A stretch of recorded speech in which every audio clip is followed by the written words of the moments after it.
নমস্কার বন্ধুরা, আপনারা সব কিরকম আছেন? আশা করি খুব ভালো আছেন। আমিও ভালো আছি। তো আমি চেন্নাই আছি, সবই জানেন। তো চেন্নাই ময়না বিচ তো মল টল হালি ঘুরলে হচ্ছে বন্ধুরা। তো আজকে ভাবলাম একটু মন্দিরেও যাই, মন্দিরে গিয়ে একটু দর্শন করি আই ঠাকুর। তো আজকে আমি গেছি কপালেশ্বর মন্দিরের। মন্দিরটা খুব সুন্দর, এটা 2000 বছর পুরানা মন্দিরটা, খুব সুন্দর বন্ধুরা।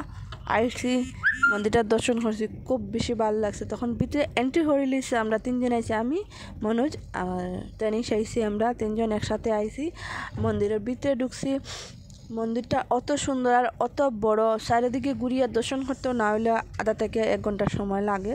সব কিছু জিনিস মানে একটা একটা হরিয়া দেখার ইচ্ছা ওর। আর সব বিকাল টাইম যখন, তখন মানুষ একজন একজন হরিয়া এমনি আর দর্শন করার লাগিয়া। আর হয়তো সবসময় এই মন্দিরেও ভিড় থাকে। তো এখানে সন্ধ্যাবেলা ট্রেডিশনাল প্রোগ্রামও হয়, এখানে ভারতনাট্যম ডান্স হয়, গান হয়। তো আজকে আমরা গেছি, গিয়া পাইছি, আমরা বিকাল দিকেও গেছি। আর এখন দেখেন তারা দুজন দাঁড়াই যাচ্ছে, চুপচাপ চুপচাপ দাঁড়াই দিচ্ছে এখানের মধ্যে দাঁড়াইয়া দেখেন আমি কই আছি। আর আমি তো ভিডিও করা বন্ধুরা আপনারা দেখাইবার লেগিয়া, আমি কোনো জায়গায় যাইমো আপনার সাথে শেয়ার না হলে ওই বনে খুঁজছেন। তো আজকে দেখুন আমি আইছি এই জায়গা, আর আইতে পারবো কি না আইতে পারবো। তো আমি সব জায়গা ঘুরিয়ে দেখে, তো আমি আগে যে করছি ভারতনাট্যম ডান্স এখানে। তো এখানে দেখুন একটা মেয়ে খুব সুন্দর, রাজকুমারীর মতো, মেয়েটা দেখতে খুবই সুন্দর। তো মেয়েটা ডান্স করে ভারতনাট্যম, খুব ভালো লাগছে দেখে। আমি সামনে দাঁড়াইয়া দেখছি। আর আমি মন্দিরটা চারিদিক ঘুরিয়া প্রদক্ষিণ হইলাম। মন্দিরটার প্রথম এন্ট্রি করার সময় যে গেটের উপরে ডিজাইন, ওফ! আর এখানে একজন মহারাজজি বেল বাজাই, তাই সারাদিন বইয়ে দাঁড়ায় দাঁড়ায় এখানে বেল বাজাই মনে হয়।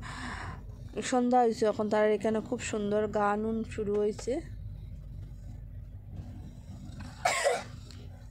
এই যে মানুষের লাইন বাই লাইন। আর এই যে আমার মুত্তুস্বামীরে দৌড়িয়া হইলাম। তো আমরা তখন যাইমু গিয়া, একটু আস্তে আটো, রেসে রেসে আটলে আর দেখা যায় না কিছু। তো মুত্তুস্বামী আচ্ছা ঠিক আছে হইব। তো এখন আমরা মোটামুটি দেখা সব কিছু শেষ হয়ে গেছে বন্ধুরা। আমরা এখন প্রসাদম খাইলিমু, তারা তো প্রসাদম খয়, আমরা তো প্রসাদ খই। আচ্ছা যাই হোক, প্রসাদম আর প্রসাদ, প্রসাদ তো প্রসাদ ওই এক কথা।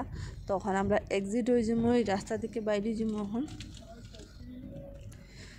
তো লাস্ট টাইমের মতো একবার দেখলি সব দিকে নয়ন জুড়াইয়া আড়াইতে পার মনে। আর আমার ছেলে দেখো প্রসাদ পাইয়া খুব খুশি, এখানে হ্যাঁ মিষ্টি বাড়া পায় না। আর এখানের প্রসাদের মধ্যে সব লবণ দেওয়া, মানে প্রসাদটা তিল উল দিয়া বানাইছে, খুব টেস্টি প্রসাদ, লবণ দিয়া দেখতে পায়েসের মতো সেম, কিন্তু লবণ দেওয়া এটার মধ্যে, খুব সুন্দর। আর প্রসাদটা একদম ঠিকই প্রসাদ, মানে এত টেস্ট, মানে কিছু খোয়ার নাই বন্ধুরা। তো আপনারা যদি আনছেন নাই তো মহাকালেশ্বর মন্দিরও দর্শন করিয়া নিশ্চয় যাইবা। এখন আমরা বাইরে যে মোহন জুতা বাইরে রেখে গেছি, আমরা এনে তো জুতা রাখলে জুতা চুরি হয়ে যায় বন্ধুরা। তো যাই হোক, জুতা উঠাইয়া জায়গাত পাইছি। আর মন্দিরটা দর্শন করে খুব বেশি ভালো লাগছে। আপনার ভালো লাগলে লাইক শেয়ার কমেন্ট করবা নিশ্চয়ই। Tata, bye bye.